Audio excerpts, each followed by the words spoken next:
گفته که حالت که خیلی خیلی بد بود مولوی خوندی.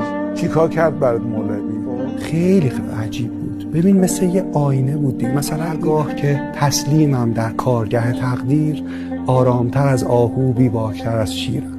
هرگاه که میکوشم در کار کنم تدبیر، رنج از پی رنج آید زنجیر پی زنجیر.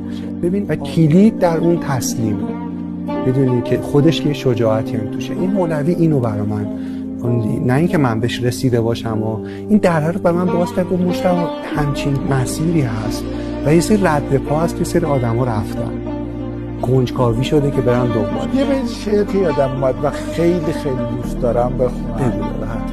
عجب شعریه، ولی عجب شعر، یعنی خیلی پر از امیده، خیلی توش امیده.